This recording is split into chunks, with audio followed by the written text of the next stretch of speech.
Goal, nation's leading institute. Hello students, we are going to discuss the inorganic question of AITS Major Test 10 which was held on 20th April 2025. तो let us discuss the inorganic question of this examination. जो question number first हम लोग का inorganic का है that is question number 93. Match the following का question है. Match the column 1 with column 2. Column 1 में ग्रुप्स दिया हुआ है और कॉलम 2 में एलिमेंट्स दिए हुए हैं. एक ग्रुप है. अब इस ग्रुप निकोजेंस, एक ग्रुप 15 को बोलते हैं निकोजेंस. कैल्कोजेंस एक ग्रुप 16 है. कैल्कोजेंस ग्रुप 16 को बोलते हैं. हैलोजन नाम है ग्रुप 17 का और नोबेल गैस ग्रुप 18 को बोलते हैं. पहले पता होना चाहिए. अब देखना है कि टीएस टेनेसाइन किस ग्रुप के एलिमेंट है. तो ये हैलोजन का है. ये हैलोजन है. फ्लोरीन, क्लोरीन, ब्रोमीन, आयोडीन, एटेस्टाइन और टेनेसाइन ये होता है इसमें, इसलिए हैलोजन है. लिवरमोरियम ये ऑक्सीजन फैमिली का है. Oxygen, sulphur, selenium, tellurium, polynomial and livermorium ये हैलोजन कैल्कोजेंस है. ऑक्सीजन फैमिली कैल्कोजेंस को बोलते हैं. कैल्कोजेंस है. यह ऑग्नेशन इन नोबेल गैस है. Helium, neon, argon, krypton, xenon, radon and oganesson. 118 इसका एटॉमिक नंबर होता है. तो ये नोबेल गैस है. एंड मॉस्कोवियम ग्रुप 15 का एलिमेंट है. Nitrogen, phosphorus, arsenic, antimony, bismuth and moscovium. 115 इसका एटॉमिक नंबर होता है. तो ये ग्रुप 15 ना, ग्रुप 15 को बोलते हैं निकोजेंस. तो ये निकोजेंस है. तो देख लिया जाए. निकोजेंस, मॉस्कोवियम ये फोर्थ हो जाएगा इसका. कैल्कोजेंस लिवरमोरियम सेकेंड हो जाएगा. हैलोजन टेनेसाइन फर्स्ट हो जाएगा और नोबेल गैस ऑग्नेशन थर्ड हो जाएगा. देखिए कौन सा ऑप्शन सही है. Fourth, second, first and third. Second option is correct one. इसलिए 93 का सही ऑप्शन होगा ऑप्शन नंबर सेकेंड. अगले क्वेश्चन पे चलते हैं.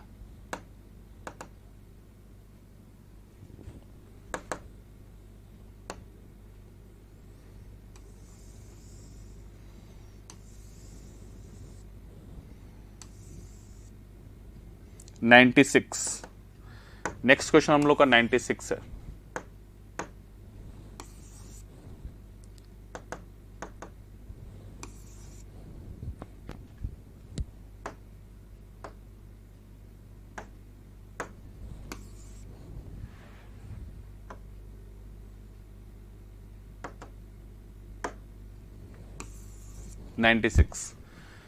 The acidic character of oxides of vanadium.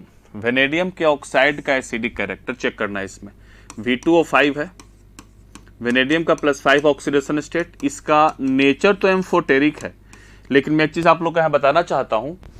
Vanadium का +5 ऑक्सीडेशन स्टेट एम्फोटेरिक जरूर है, लेकिन वेनेडियम एक मेटल है और मेटल का +5, +6, +7 ऑक्सीडेशन स्टेट का जो रूट क्वालिटी है, उसका होने की इच्छा बोलो इसको, जो उसको होने की इच्छा होता है वो एसिडिक होता है.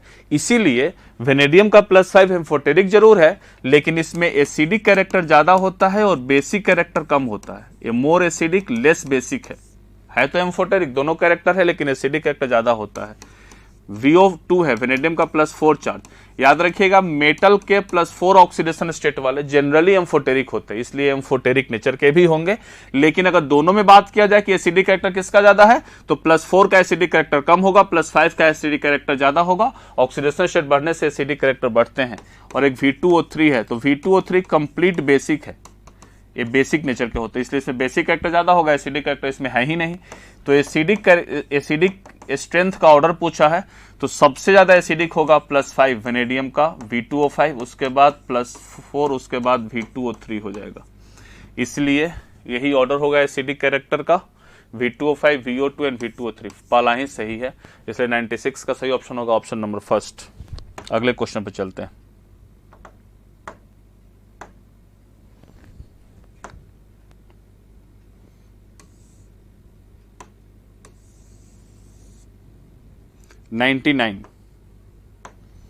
Question number 99. The correct order is, इसमें करेक्ट ऑर्डर पूछा है, HF, HCl, HBr, ए वाला है, हाइड्राइड ऑफ हेलोजन है HF, HCl, HBr और HI।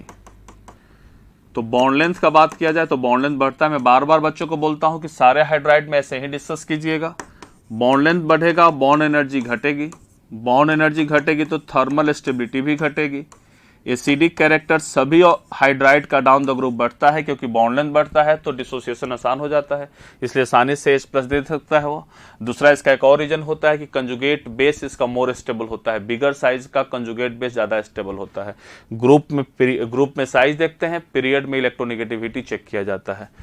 तो पीके वैल्यू का ऑर्डर, के वैल्यू का ऑर्डर है, तो पीके वैल्यू का ऑर्डर क्या होगा, सबसे ज्यादा HF, then HCl, then HBr और सबसे कम HI का पीके वैल्यू होगा। जिसका के वैल्यू ज्यादा उसका पीके वैल्यू कम हो जाता है। तो HF का ज्यादा सही है, फिर HBr ना, उसके बाद HF के बाद HCl ना, तो ये ऑर्डर गलत है। Next, HF, HCl, HBr, HI का bond dissociation enthalpy, bond dissociation enthalpy down the group decrease करता है, जो कि बिल्कुल ऑर्डर सही है, तो ये ऑर्डर सही है। थर्मल स्टेबिलिटी का भी डाउन द ग्रुप, बिल्कुल stability down the group decrease करता है, तो HI का ज्यादा, ये गलत दे रहा है। HI का ज्यादा नहीं होगा, सबसे ज्यादा HF का होगा, फिर HCl, HBr, सबसे कम HI का हो जाएगा। बॉइलिंग पॉइंट, तो बॉइलिंग पॉइंट का ऑर्डर अगर बात किया जाए तो HF में हाइड्रोजन बॉन्डिंग होता है और बाकी सब में वैन डर वाल्स फोर्सेस होते हैं, जो कि directly proportional to molecular weight होता है, इसलिए HI का मॉलिक्यूलर वेट सबसे ज्यादा होगा। तो हाइड्रोजन बॉन्डिंग तो स्ट्रॉन्ग बॉन्ड है, van der Waals forces weak है, इसलिए हाइड्रोजन बॉन्ड जीतेगा। तो बॉइलिंग पॉइंट का ऑर्डर होता है HI का HF का सबसे ज्यादा, फिर HI, फिर HBr और सबसे कम HCl का हो जाता है। सबसे ज्यादा बॉइलिंग पॉइंट HF का होगा, फिर HI का होगा, क्योंकि HF में हाइड्रोजन बॉन्डिंग है और HI में वैन डर वाल्स फोर्सेस सबसे ज्यादा लगेगा, इसलिए उसमें सबसे ज्यादा होगा। तो बॉइलिंग पॉइंट का ऑर्डर HI का सबसे ज्यादा गलत दिया है, HF का सबसे ज्यादा होगा, HF का सबसे कम दे दिया, ये भी गलत ऑर्डर लिखा है। तो सही पूछा है, सही इसमें 99 का सही ऑप्शन होगा, ऑप्शन नंबर 2। अगले क्वेश्चन पे चलते हैं। 103, question number 103, which of the following is correct, electronegativity, boron, gallium, indium, thallium. Electronegativity में boron, aluminium, gallium, indium, thallium. इसमें बोरन एल्युमिनियम में बोरन का ज्यादा होता है, लेकिन गैलियम, इंडियम, थैलियम में फिर यहां से बढ़ना शुरू हो जाता है इलेक्ट्रोनेगेटिविटी। तो इसीलिए सबसे ज्यादा ऑर्डर इलेक्ट्रोनेगेटिविटी बोरन का होता है, उसके बाद थैलियम आता है, फिर इंडियम आता है, फिर गैलियम आता है और सबसे कम एल्युमिनियम का इलेक्ट्रोनेगेटिविटी होता है। This is the correct order of electronegativity of group 13 element. तो बोरन का ज्यादा है, सही ऑर्डर है, फिर गैलियम नहीं, फिर इंडियम और गैलियम में इंडियम का ज्यादा होगा, गैलियम का नहीं, और थैलियम का नहीं, बोरन के बाद थैलियम आता है, इसलिए गलत ऑर्डर दिया है। फर्स्ट आयनाइजेशन एंथैल्पी, तो first ionization enthalpy boron family के लिए एक बहुत रिनाउंड चीज चलता है, W, boron, aluminium, gallium, indium और थैलियम। तो सबसे ज्यादा बोरन का होगा, फिर थैलियम का होगा, फिर गैलियम का होगा, फिर एल्युमिनियम का होगा और सबसे कम इंडियम का होगा। तो सबसे ज्यादा बोरन है, फिर थैलियम है, फिर गैलियम है, फिर एल्युमिनियम है, इंडियम दिया नहीं, कोई बात नहीं है। तो इसका ऑर्डर तो सही लिखा है, ऑर्डर सही बिल्कुल है। डेंसिटी डाउन द ग्रुप बढ़ती है, बोरन का सबसे कम, फिर aluminium, gallium, indium, down the group बढ़ती है इसमें डेंसिटी, थैलियम का ज्यादा, इंडियम, गैलियम, फिर बोरन। सही ऑर्डर लिखा है, बिल्कुल सही ऑर्डर है। मेल्टिंग पॉइंट का ऑर्डर, तो मेल्टिंग पॉइंट गैलियम का सबसे, ये तो गलत ऑर्डर लिखा है ना। गैलियम, देखो गैलियम एक बहुत अच्छा एलिमेंट है। Gallium melt even bye rubbing, हाथ पे लेके, जैसे वैसलिन नहीं होता, वैसलिन को हाथ पे लेकर रब कीजिए मेल्ट हो जाता है, वैसे ही गैलियम है। गैलियम का जो मेल्टिंग पॉइंट होता है ना 27 डिग्री सेल्सियस के आसपास होता है, 27 से 29 डिग्री सेल्सियस, इसी पे मेल्ट हो जाता है। लेकिन इसका बॉइलिंग पॉइंट अगर बात करें गैलियम का, तो इसका बॉइलिंग पॉइंट 2400 डिग्री सेल्सियस के आसपास आ जाता है। इसका मतलब इसको बोलते हैं लॉन्ग रेंज लिक्विड, बहुत लंबे टेम्परेचर तक लिक्विड फॉर्म में रहता है, क्योंकि इसको इवेपोरेट करने के लिए, वेपर में जाने के लिए you have to supply the 2400 degree Celsius temperature, तब जाके वेपर में बनेगा। इसीलिए कोई वैसा थर्मामीटर जिसको अगर बहुत हाई टेम्परेचर मेजर करना है, तो उसमें थर्मामीटर में हम लोग गैलियम का यूज कर लेते हैं, क्योंकि मरकरी का यूज करें तो मरकरी तो 200-400 डिग्री सेल्सियस पे वो इवेपोरेट होगा, फूट के निकल जाएगा। लेकिन गैलियम ऐसा है जो कि 2400 डिग्री सेल्सियस तक लिक्विड फॉर्म में रहने की टेंडेंसी रखती है, क्योंकि उसके ऊपर वो बॉयल करना शुरू करता है। ठीक है, तो इसीलिए इसको बोला जाता है लॉन्ग रेंज लिक्विड, लेकिन इसकी मेल्टिंग पॉइंट बहुत ही कम होती है। It can melt even bye rubbing, ये बहुत अच्छा एलिमेंट होता है गैलियम। तो गैलियम का मेल्टिंग पॉइंट बोरन से ज्यादा होगा तो संभव ही नहीं है। बोरन का तो इकोसाहेड्रल स्ट्रक्चर होता है, उसकी मेल्टिंग पॉइंट बहुत अच्छा ज्यादा होता है। एक गलत ऑर्डर दिया है, तो ये भी गलत ऑर्डर है। सही ऑर्डर कौन सा हो जाएगा? सही पूछा है ना, सही पूछा है तो बी और सी सही है। ये इलेक्ट्रोनिगेटिविटी का भी ऑर्डर गलत दिया है और मेल्टिंग पॉइंट का भी ऑर्डर गलत दिया है। आयोनाइजेशन एनर्जी और डेंसिटी का ऑर्डर सही है, बी एंड सी। 103 का सही ऑप्शन होगा ऑप्शन नंबर 3। अगले क्वेश्चन पे चलते हैं। 108, question number 108। The increasing order of electron affinity for following electronic configuration given is, इसका इलेक्ट्रॉन एफिनिटी का ऑर्डर पूछा है। देखो, मैं बार बार बच्चों को बोलता हूं, इलेक्ट्रॉन एफिनिटी का जब भी ऑर्डर पूछे ऐसे इलेक्ट्रॉनिक कन्फिगरेशन दे करना, तो एग्जामिनर का एक मोटिव होता है कि आपका टाइम किल कर ले इसमें, तो टाइम किल ना हो, इससे इसको बचाना है हमको। तो कैसे बचाएंगे इसको? तो इसको बचाने के तरीका क्या होता है कि जैसे ही आपको एलिमेंट का इलेक्ट्रॉनिक कन्फिगरेशन दे, आपको तुरंत उसके एलिमेंट का नाम लिख लीजिए on the basis of electronic configuration. तो एलिमेंट का नाम लिखेंगे, तो एलिमेंट का नाम ये क्लोरीन होगा, ये फ्लोरीन होगा, ये नाइट्रोजन होगा और ये सोडियम होगा। तो हमसे पूछा है इंक्रीजिंग ऑर्डर, मतलब सबसे कम किसका होगा। तो देखिए, एक बहुत अच्छा चीज मैं बता रहा हूं आप लोग को, बहुत बढ़िया चीज है इसमें, ठीक है, थोड़ा ध्यान से सुनिएगा इस बात को। इसमें कितने लोग बोल देंगे कि इसमें सोडियम का इलेक्ट्रॉन एफिनिटी सबसे कम है, सोडियम का इलेक्ट्रॉन एफिनिटी सबसे कम है, ये बोल दिया जाता है। लेकिन इस क्वेश्चन में सबसे कम इलेक्ट्रॉन एफिनिटी नाइट्रोजन का होगा। Nitrogen has the least electron affinity, least electron affinity. पता है क्यों? क्योंकि नाइट्रोजन का इलेक्ट्रॉन एफिनिटी पीरियोडिक टेबल में निगेटिव होता है। इसको इलेक्ट्रॉन लेने की इच्छा या तो जीरो या निगेटिव, ठीक है ना। एनसीईआरटी कभी जीरो भी लिखता है, लेकिन सही मायने में इसका इलेक्ट्रॉन एफिनिटी निगेटिव होता है। इलेक्ट्रॉन लेने की इच्छा इसको बिल्कुल भी नहीं होती है, नहीं लेना चाहता है। कौन कौन से एलिमेंट ऐसे हैं जिसका इलेक्ट्रॉन एफिनिटी निगेटिव होता है? तो ग्रुप 2 के एलिमेंट, बेरिलियम से लेकर बेरियम तक, इस सारे एलिमेंट का इलेक्ट्रॉन एफिनिटी निगेटिव होता है। एक नाइट्रोजन का इलेक्ट्रॉन एफिनिटी निगेटिव होता है, और एक हीलियम से लेकर जेनॉन रेडॉन तक, जेनॉन रेडॉन, रेडॉन तो रेडियो एक्टिव होता है, तो जेनॉन तक भी बात कर सकते हैं आप। हीलियम से लेकर जेनॉन तक, इन सभी एलिमेंट का इलेक्ट्रॉन एफिनिटी निगेटिव होता है, और इलेक्ट्रॉन एफिनिटी निगेटिव होने से इलेक्ट्रॉन गेन एंथैल्पी पॉजिटिव हो जाता है। इन सभी का electron affinity negative, electron gain enthalpy positive होता है। तो इलेक्ट्रॉन एफिनिटी निगेटिव, इसका मतलब सबसे लिस्ट है, उसका नहीं लेने की इच्छा है। तो इसमें जो लोग सोडियम मारते हैं नाइट्रोजन को छोड़कर, याद रखिएगा कोई भी गिवन एग्जांपल में अगर हमारा वैसा एलिमेंट जिसका इलेक्ट्रॉन एफिनिटी निगेटिव है, तो उसका इलेक्ट्रॉन एफिनिटी सबसे लिस्ट हो जाएगा। तो सबसे लिस्ट इसका इलेक्ट्रॉन एफिनिटी बी का होगा। उसके बाद डी होगा सोडियम। क्लोरीन फ्लोरीन में आपको पता है, क्लोरीन फ्लोरीन में क्लोरीन का इलेक्ट्रॉन एफिनिटी ज्यादा होता है, साइज छोटा होने की वजह से रिपल्सन ज्यादा हो जाता है। इस सब में, पी ब्लॉक में, सभी में, फर्स्ट एलिमेंट का, पी ब्लॉक का किसी भी ग्रुप में बात करेंगे तो फर्स्ट एलिमेंट का इलेक्ट्रॉन एफिनिटी कम होता है, सेकंड एलिमेंट का इलेक्ट्रॉन एफिनिटी ज्यादा होता है। रीजन क्या है? साइज। इसमें फर्स्ट एलिमेंट का साइज छोटा होता है, इलेक्ट्रॉन लेने के बाद रिपल्सन ज्यादा हो जाता है, स्टेबिलिटी घट जाती है उसमें। तो इसलिए फ्लोरीन का होगा, सबसे ज्यादा क्लोरीन हो जाएगा। तो फ्लोरीन का कौन सा है? सी, और सबसे ज्यादा ए का हो जाएगा। देखिए ऐसा कौन सा ऑर्डर है? बी डी सी ए, बी डी सी ए, बी डी सी ए, बी डी सी ए, तो कोई ऑप्शन ही नहीं दिख रहा है। इसमें डी दिया हुआ है, इस दोनों को चेंज कर देना है, बाकी थर्ड सही हो जाएगा। बी, उसके बाद डी, उसके बाद सी, और सबसे कम ए हो जाएगा। बी डी सी ए, ये सही हो जाए। थर्ड सही हो सकता है तभी जब इस दोनों को चेंज कर दे, नहीं तो ऐसे कोई इसमें कोई ऑप्शन करेक्ट नहीं है। बी सबसे कम होगा, डी नहीं। डी बताए, डी दुनिया को दिखता है डी सबसे कम होगा, लेकिन नाइट्रोजन सबसे कम होगा, क्योंकि nitrogen has got the negative electron affinity, negative electron affinity, इसका इलेक्ट्रॉन का एंथैल्पी पॉजिटिव हो जाता है। तो इलेक्ट्रॉन एफिनिटी सबसे कम नाइट्रोजन का इसमें होगा। तो इसमें बी को चेंज करना है और डी उसके बाद बी डी सी ए होगा, तब जाके थर्ड ऑप्शन होगा, नहीं तो कोई भी ऑप्शन इसमें करेक्ट नहीं है 108 का। अगले क्वेश्चन पे चलते हैं। Moving to the next question, question number 111। Next question हम लोग का है question number 111। Select the correct one for reducing stability of cation in the following. Stability order, thallium +1, thallium +3 में थैलियम +3 ज्यादा स्टेबल है, गलत है।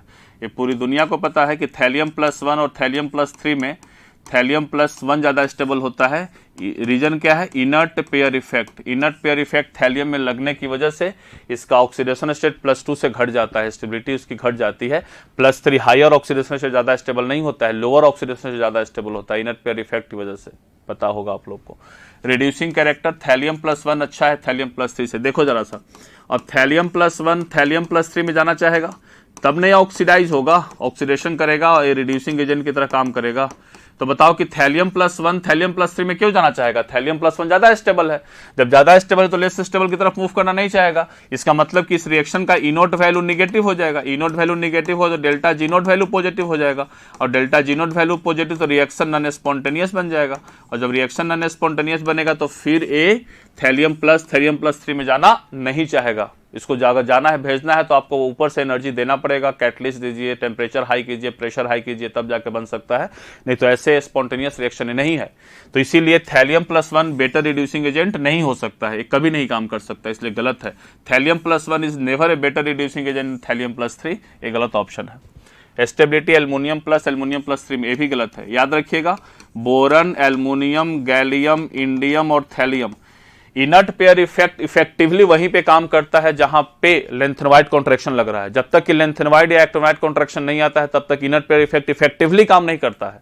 इफेक्टिवली काम करने का मतलब है कि उसका ऑक्सीडेशन स्टेट +2 से एकदम घटा दे और उसका लेस स्टेबल बना दे हायर ऑक्सीडेशन स्टेट को, क्योंकि लेंथेनॉइड कॉन्ट्रैक्शन आता है, इलेक्ट्रॉन खींचने का पावर बढ़ता है, NS इलेक्ट्रॉन को बिल्कुल स्ट्रांगली खींचता है और उसको फिर देने लायक नहीं रहता है, मतलब NH2 electron becomes inert towards the reaction, इसलिए उसका +2 घट जाता है। नहीं तो बाकी इन सभी में +3 oxidation state more stable then +1, सभी में यही चीज होता है यहां तक। इसमें +1 is more stable then +3 oxidation state, सिर्फ थैलियम में ऐसा होता है। तो एल्युमिनियम में +3 ज्यादा स्टेबल होगा, +1 ज्यादा स्टेबल नहीं होगा, गलत है। +3 is more stable then +1। Aluminium +1 aluminium +3 ये सही ऑप्शन है। देखो एल्युमिनियम +1 एल्युमिनियम +3 में जाएगा ना, क्योंकि एल्युमिनियम +3 ज्यादा स्टेबल है। जब स्टेबल ज्यादा है तो इसको यहां से यहां मूव करने की टेंडेंसी ज्यादा होगी, इसका मतलब कि ऑक्सीडेशन अच्छा होगा, या अच्छा एक बेटर रिड्यूसिंग एजेंट की तरह काम करेगा। Aluminium +1 is a better reducing agent और ये सही ऑप्शन है, इसलिए 111 का सही ऑप्शन होगा ऑप्शन नंबर 4। अगले क्वेश्चन पे चलते हैं।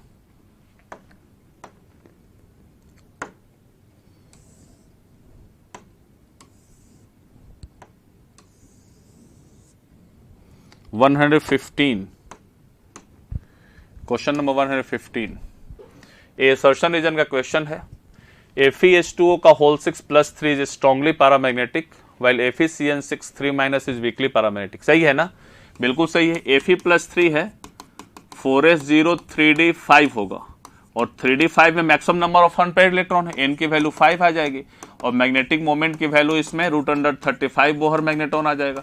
इसका मतलब कि मैग्नेटिक मोमेंट की वैल्यू बहुत ज्यादा होगा, स्ट्रांगली पैरामैग्नेटिक सही होगा। लेकिन इसमें Fe+3 है, H2 ऐसा इसलिए हुआ क्योंकि H2O एक वीक फील्ड लिगेंड है, वीक फील्ड में पेयरिंग पॉसिबल नहीं होता है, नो पेयरिंग, तो ये आउटर ऑर्बिटल कॉम्प्लेक्स का फॉर्मेशन कर लेगा, D5 अपना एजिटीज रह जाएगा। लेकिन Fe+3 है और यहाँ पे Cn- एक स्ट्रॉन्ग फील्ड है, तो यहाँ पे पेयरिंग करवा लेगा। जब पेयरिंग होगा तो क्या हो जाएगा, 4s0 3d5 है, अब इसमें पेयरिंग है, पेयरिंग करवाए क्या कर लेगा, देखो 2 2 4 और मात्र एक अनपेयर्ड छोड़ देगा, 2 इसका D खाली करवाएगा, D2sp3 हाइब्रिडाइजेशन हो जाएगा, इसमें एक ही अनपेयर्ड छोड़ेगा, तो इसमें n की वैल्यू 1 आ जाएगी और म्यू मैग्नेटिक का स्पिन मैग्नेटिक मोमेंट का वैल्यू √3 बोहर मैग्नेटॉन आ जाएगा इसमें। तो इसीलिए इसमें नंबर ऑफ अनपेयर्ड इलेक्ट्रॉन कम है, इसमें नंबर ऑफ अनपेयर्ड इलेक्ट्रॉन ज्यादा है, क्योंकि इसमें पेयरिंग पॉसिबल नहीं है due to the weak field nature of H2O, इसमें पेयरिंग पॉसिबल है due to the strong field nature of Cn-, इसलिए वहां नंबर ऑफ अनपेयर्ड इलेक्ट्रॉन घट जाएगा। तो सही स्टेटमेंट है, बिल्कुल सही स्टेटमेंट है। H2O is a weak field ligand, do not pair up, so 5 unpaired electron and Cn- is a strong field ligand, undergo pairing and leave only, बिल्कुल सही है। असर्शन रीजन दोनों सही है और रीजन इसका करेक्ट एक्सप्लेनेशन भी है, तो 115 का सही ऑप्शन होगा ऑप्शन नंबर 1। अगले क्वेश्चन पे चलते हैं। Question number 118, the number of complex ions are paramagnetic and D2sp3। ठीक है, इसमें कितने ऐसे कॉम्प्लेक्स है जो पैरामैग्नेटिक भी है और D2sp3 भी है। तो देखा जाए, इसमें Fe+3 है फर्स्ट वाले में, लेकिन ये वीक फील्ड लिगेंड है, F- इसमें वीक फील्ड लिगेंड है, पेयरिंग नहीं होगा, नो पेयरिंग, और जब पेयरिंग नहीं होगा तो इसका हाइब्रिडाइजेशन हो जाएगा 4s, पहले electronic conformation 4s0 3d5 pairing नहीं होगा, तो हाइब्रिडाइजेशन इसका sp3d2 होगा। पैरामैग्नेटिक तो जरूर है, लेकिन यह d2sp3 नहीं है, sp3d2 होगा। तो इसलिए आउटर ऑर्बिटल कॉम्प्लेक्स ये हमारा ऑप्शन नहीं होगा। इसमें देखा जाए Fe+3 है, लेकिन Cn- यहाँ पे सेकेंड वाले में स्ट्रॉन्ग फील्ड होगा। जब स्ट्रॉन्ग फील्ड होगा तो पेयरिंग करवाएगा, और जब पेयरिंग करवाएगा तो 4s0 3d5, अब d5 में पेयरिंग करवा लेगा, 2 2 4 और 1 5, एक अनपेयर्ड इलेक्ट्रॉन इसमें रहेगा। अब एक अनपेयर्ड इलेक्ट्रॉन रहेगा तो पैरामैग्नेटिक भी होगा ये, और इनर ऑर्बिटल का यूज कर रहा है, इसलिए d2sp3 हाइब्रिडाइजेशन भी होगा। तो बिल्कुल सही है, इसका d2sp3 हाइब्रिडाइजेशन भी होगा और पैरामैग्नेटिक नेचर भी है। नेक्स्ट देखा जाए, कोबाल्ट+3 है, ए वाला में कोबाल्ट+3 है और F- यहाँ पे वीक फील्ड लिगेंड है। कोबाल्ट+3 के लिए ऑक्सीजन डोनर स्ट्रॉन्ग फील्ड की तरह काम करता है, हेलोजन डोनर वीक फील्ड ही रहता है, तो वीक फील्ड ही काम करेगा। तो इसमें नो पेयरिंग, इसमें पेयरिंग नहीं होगा, और जब पेयरिंग नहीं होगा तो इसका इलेक्ट्रॉनिक कन्फर्मेशन लिखेंगे 4s0 3d6। तो क्या होगा, इसमें पेयरिंग जब नहीं करवाएगा तो आउटर ऑर्बिटल यूज करेगा। ये है तो पैरामैग्नेटिक, लेकिन इसका हाइब्रिडाइजेशन d2sp3 नहीं sp3d2 हो जाएगा, तो इसलिए भी ऑप्शन हमारे लिए करेक्ट नहीं होगा। इसमें देखा जाए, कोबाल्ट+3 है, 4s0 3d6। अभी जस्ट बताए हैं कि कोबाल्ट+3 के लिए ऑक्सीजन डोनर स्ट्रॉन्ग फील्ड हो जाता है, क्योंकि कोबाल्ट+3 का जेड इफेक्टिव ज्यादा होता है, और जब स्ट्रॉन्ग फील्ड होगा तो ये पेयरिंग करवा लेगा। और जब इसमें d6 में जब पेयरिंग होगा तो नंबर ऑफ अनपेयर्ड इलेक्ट्रॉन 0 बन जाएगा और मॉलिक्यूल्स बिकम डायामैग्नेटिक। ये भी है d2sp3 हाइब्रिडाइजेशन, लेकिन ये डायामैग्नेटिक है, पैरामैग्नेटिक नहीं होगा, तो इसलिए ये भी ऑप्शन नहीं होगा हमारा। Mn+3 है, 4s0 3d4 होगा ये। अब 3d4 में और ये स्ट्रॉन्ग फील्ड लिगेंड है Cn-, तो ये पेयरिंग करवा लेगा, और जब पेयरिंग करवाएगा तो क्या बचेगा, 1 2 3 4। हमको 2d खाली चाहिए, 1d ऑलरेडी खाली है, एक को पेयरिंग करवा लेंगे यहाँ पे, तो 2d खाली मिल गया। अनवांटेड पेयरिंग कभी नहीं करवाना है। अब ऐसा नहीं कि जरूरत नहीं तो इसको भी पेयरिंग करवा देंगे, वो पेयरिंग गलत हो जाएगा। अनवांटेड पेयरिंग है, हमको 2 ही डी खाली चाहिए, 2d हमको खाली मिल गया है, तो हम फिर तीसरे का पेयरिंग क्यों करवाएंगे। इसका पेयरिंग करवाने की जरूरत नहीं है, इसका पेयरिंग नहीं करवाएंगे। याद रखिएगा, अनवांटेड पेयरिंग कभी नहीं करवाते हैं बिना मतलब के, अगर जरूरत नहीं, क्योंकि पेयरिंग करवाने के लिए सिस्टम को एनर्जी देते हैं। अब सिस्टम को एनर्जी देंगे फालतू में, एनर्जी बढ़ेगा, स्टेबिलिटी घट जाएगा उसका, इसलिए अनवांटेड पेयरिंग नहीं करवाना है। तो इसमें पैरामैग्नेटिक होगा और इसका हाइब्रिडाइजेशन भी क्या होगा, d2sp3। तो ये भी हमारे ऑप्शन में चला जाएगा, ये भी d2sp3 है और पैरामैग्नेटिक है। तो कितने ऐसे कॉम्प्लेक्स आयन हैं जिसका पैरामैग्नेटिक भी है और d2sp3 है, एक ए वाला है और एक ए वाला है, 2। तो इसलिए 118 का सही ऑप्शन होगा ऑप्शन नंबर 3।